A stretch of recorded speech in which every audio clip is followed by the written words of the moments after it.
हमें कश्मीर को वाकई देखें, कश्मीर कश्मीर कश्मीर कर करके इंडिया इंडिया इंडिया कर करके हमारा जो सारा एजेंडा है वो हाईजैक हो गया 72-73 साल से। हमें इस चीज को समझना चाहिए कि इतना कुछ करने के बावजूद आउटपुट तो कुछ निकला नहीं है। तो कश्मीर के एजेंडे को आप पहले नंबर पे ना रखें, छठे नंबर पे रखें और पहले सिर्फ बिजनेस की बात होनी चाहिए। आज हम जरा बात करेंगे जी इंडिया और पाकिस्तान की, लेकिन साथ ही हम बात करेंगे कि जो आपको मालूम है कि FATF आने वाला है और हम मुसलसल देखते हैं कि जो भारतीय मीडिया है उसकी तरफ से और उनकी गवर्नमेंट की तरफ से डिफरेंट एलिगेशंस पाकिस्तान पे लगाई जा रही होती हैं। बार बार कहते हैं कि जी ब्लैक लिस्ट में करवा देंगे, और तो ये सारी बातें क्यों होती हैं और इसका पाकिस्तान के पास क्या जवाब है? देखिए, अभी सबसे सबसे पहले तो मैं ये कहूंगा कि मीडिया में क्या कुछ चल रहा है उसको हम किस नजरिए से देखें। उसको हम ऐसे देखें कि भारत का मीडिया है तो पाकिस्तान पर एलिगेशंस लगा रहा होगा, पाकिस्तान का मीडिया है तो भारत पर लगा रहा होगा। लेकिन हम रेफरेंसेस तो वहां से उठाएंगे ना जहां से ये बात है। आपने 2 नाम लिए, मैं ढेर सारे नाम ले सकता हूँ, हाफिज सईद, मसूद अजहर, दाऊद इब्राहिम, और बड़ी लंबी लिस्ट है। और मैं ये कह रहा हूं कि पाकिस्तान को जरा ठहर कर सोचने का वक्त है। FATF में भारत उसके खिलाफ मामला लेकर नहीं गया था। FATF में जो यूनाइटेड नेशंस की जो कमेटी है, जो सिक्योरिटी कमेटी है, जो आर्थिक मामलों पर प्रतिबंध लगाने से पहले देखती है कि क्या वहां आतंकवादी गतिविधियां, क्या ऐसी जगह से फाइनेंसिंग हो रही है जो सोवरेनिटी को नुकसान पहुंचाती है, जो पीस को नुकसान पहुंचाती है और जो पूरे रीजन में खतरा पैदा करती है। उसके तौर पर पाकिस्तान की उस कमेटी ने पहचान की, और पहचान करने के बाद 3 बार वार्निंग दी गई, 3 बार वार्निंग दी गई, जिसके बाद खुद पाकिस्तान के जो प्रधानमंत्री हैं इमरान खान, उन्होंने अमेरिका में जाकर ये माना कि 40 से 50 हजार, हालांकि संदर्भ उनका दूसरा था, उन्होंने कहा था कि हम बहुत काबू कर चुके हैं, लेकिन 40 से 50 हजार आतंकवादियों के होने की बात की। अभी ये चाइनीज वायरस की वजह से इस कोविड के समय में वो FATF की बैठक एक बार टल गई, दूसरी बार वर्चुअली हुई, और फिर पाकिस्तान को चेतावनी दी गई कि क्या आपने उनको खत्म किया, उनके फाइनेंसेस काटे। और जो सबसे ज्यादा चौंकाने वाली बात है, मैं अगर गलत हूं तो उसमें कमर चीमा साहब मुझे दुरुस्त करेंगे, पाकिस्तान ने आतंकवादियों की सूची छोटी करने के लिए ढेर सारे नाम उसमें से हटा दिए। 3900 के आसपास नाम पाकिस्तान ने आतंकवादियों के हटा दिए, जबकि अभी भी वो वहीं एक्टिव हैं, अभी भी वो वहीं काम कर रहे हैं। लेकिन सबसे बड़ा सवाल वही है कि FATF में भारत क्या कह रहा है, भारतीय मीडिया क्या कह रहा है, शायद इसका बहुत फर्क नहीं पड़ेगा।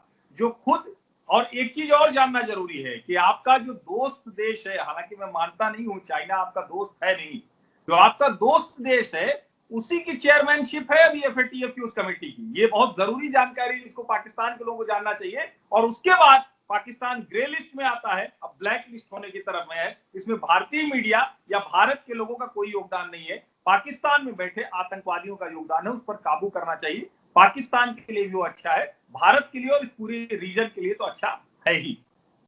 जी चीमा साहब, पाकिस्तान को मेरी जाती राय में, मैं डिप्लोमेटिक कम्युनिटी के लोगों को मिलता हूं और लोगों को भी जो पाकिस्तानी डिप्लोमेट्स पूरी दुनिया में है, हमें कश्मीर को वाकई देखें, कश्मीर कश्मीर कश्मीर कर करके इंडिया इंडिया इंडिया कर करके हमें, जब हम किसी के साथ बैठते हैं तो पहला कश्मीर इंडिया, पहला कश्मीर इंडिया, हमारा जो सारा एजेंडा है वो हाईजैक हो गया 72-73 साल से।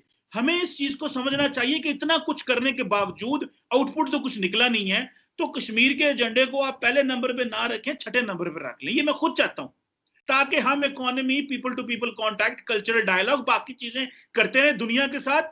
कश्मीर को छठे नंबर पे रख लें, लेकिन करें जरूर। लेकिन जो SCO में किया है तो वो बेसिकली मेरा ख्याल है रशियंस की डिमांड भी होगी कि पाकिस्तान इसमें कश्मीर को ना लेके आए, वरना ये इसका वो और तरफ चला जाता है। सो जो हम पर्सपेक्टिव लेके आना चाहते हैं वो एक इंटीग्रेशन के वो। सो मेरा ख्याल है इसमें पाकिस्तान ने अंडरमाइन नहीं किया, हमने तो अपनी फॉरेन पॉलिसी हाईजैक कर ली हुई है खुद इंडिया और कश्मीर की वजह से, जिसको मैं खुद समझता हूं कि हमें इसको चौथे, पांचवें, छठे नंबर पे ले जाना चाहिए और पहले सिर्फ बिजनेस की बात होनी चाहिए। जी सर।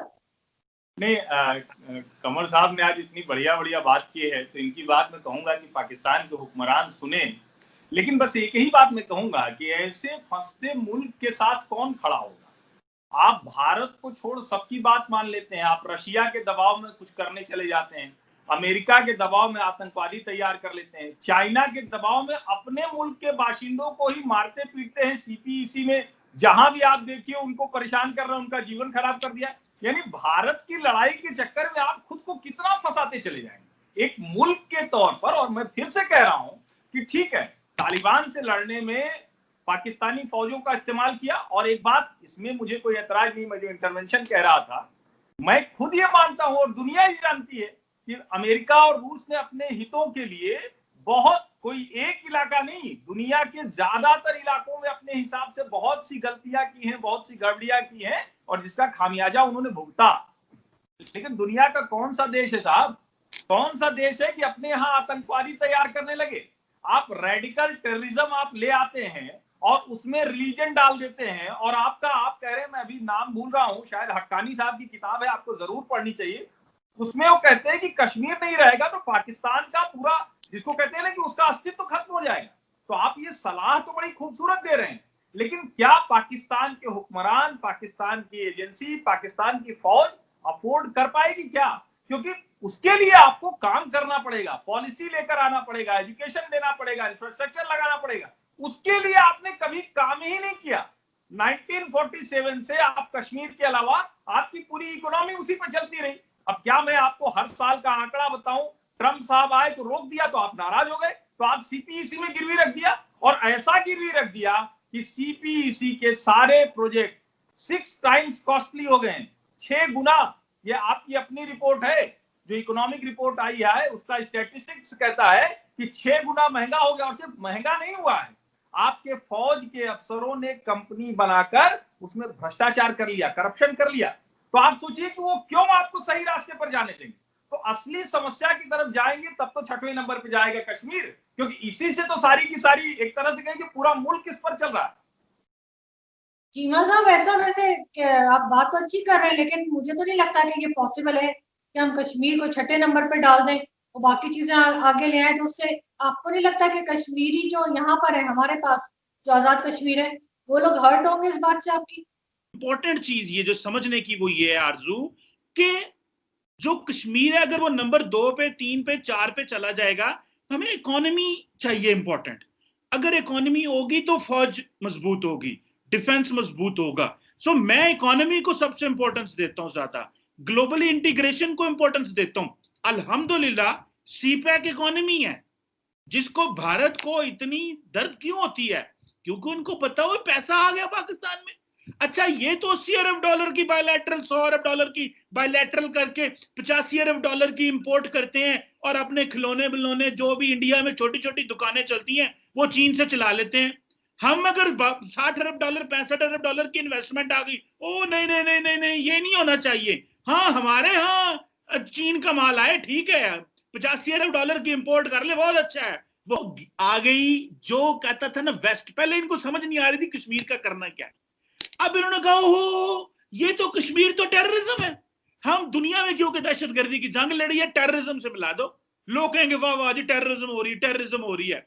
अच्छा, इन्होंने किया, इनका मंजन बिक गया, बिका हमारी कमजोरी की वजह से, क्योंकि हमारे ऊपर, अच्छा मजे की बात है आरजू, 70,000 दहशतगर्दी की जंग में जाने हमने गवाई, $120 अरब का इंफ्रास्ट्रक्चर हमारा टूट गया, और इल्जाम भी हम पे। इसका वजह पता है क्या है? इसकी वजह यह है कि हमसे पर्सपेक्टिव ही नहीं बना, हमसे नैरेटिव ही नहीं बना। मैं तो पता नहीं कब से पीट रहा हूं, बंदे भी हमारे मरे, यहां पे हमारे खिलाफ ही सारा कुछ हो तो, और लेकिन हम दुनिया को बता नहीं सके, कसूर हमारा है। उसकी और रीजन है कि ये दरअसल 2-3 बातें जो कमर चीमा साहब ने कही, तो मैं आपको बताऊं कि हिंदुस्तान में किसी को कोई तकलीफ नहीं है कि पाकिस्तान अगर दुनिया भर में कुछ दोस्तियां कर पाए, लेकिन बड़ा बहुत शर्मनाक है कि इस्लामिक राष्ट्र तो बन गए, इस्लामिक मुल्क बन गए, लेकिन उसके बावजूद अपने यहाँ ही अलग अलग मुसलमानों को ही नहीं संभाल पाए, सिंधियों को नहीं संभाल पाए, बलूचियों को नहीं संभाल पाए। और मैं ये नहीं कह रहा हूं, आप आरोप लगाइए, आप कुछ भी कह लीजिए, लेकिन हिंदुस्तान में इतने मुसलमान हैं और वो हिंदुस्तान के साथ हैं, वो नहीं गए आपके साथ। आपने बड़ी कोशिशें की, बहुत कोशिश की कि यहां मुसलमान के नाम पर आप बवाल कर दें, नहीं हो पाया।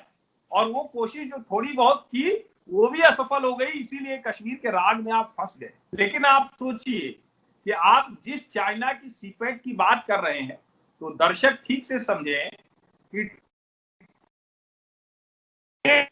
किसी कंपनी का आकर देश पे कब्जा कर लेना, सर्विलांस करना, ये दोनों बहुत अलग चीजें हैं। कि आप जैसे कह रहे हैं ना कि हमने गलती, तो हमने गलती की कि ट्रेड बैलेंस नहीं सुधार पाए, तो हमारी आपकी गलती का फर्क समझिए।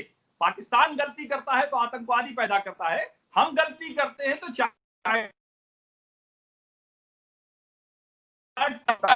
हम जो ट्रेड इम्बैलेंस था उसको हम उसके मुंह पर कहने की ताकत रखते हैं हर दूसरी मीटिंग में कि हम ये ट्रेड इम्बैलेंस आपको दूर करना है। और सीपेक के लिए चाइना गिड़गिड़ा, सिर्फ सीपेक के लिए नहीं, जो उनका पूरा प्रोजेक्ट है वन बेल्ट वन रोड, और आप तो बहुत अच्छे से जानते होंगे, नहीं जानते होंगे तो थोड़ा सा आज पढ़िएगा, जितने देशों में से गुजर रहा है ये वन बेल्ट वन रोड, जिसको बेल्ट एंड रोड इनिशिएटिव कहते हैं, जो शी जिनपिंग के 100 साल की कम्युनिस्ट पार्टी होने पर सबसे महत्वाकांक्षी परियोजना थी, उसका पायलट प्रोजेक्ट था ये सीपेक। सीपेक ही नहीं पूरा हो पाया, दुनिया के दूसरे देशों ने हाथ खींच लिया। बिना भारत के वन बेल्ट वन रोड सिर्फ सपने जैसा है, सीपेक से कोई और आगे नहीं आने वाला है। और ये मैं नहीं कह रहा हूं, ये रिपोर्ट दुनिया की कह रही है और खुद आपके यहाँ की रिपोर्ट कह रही।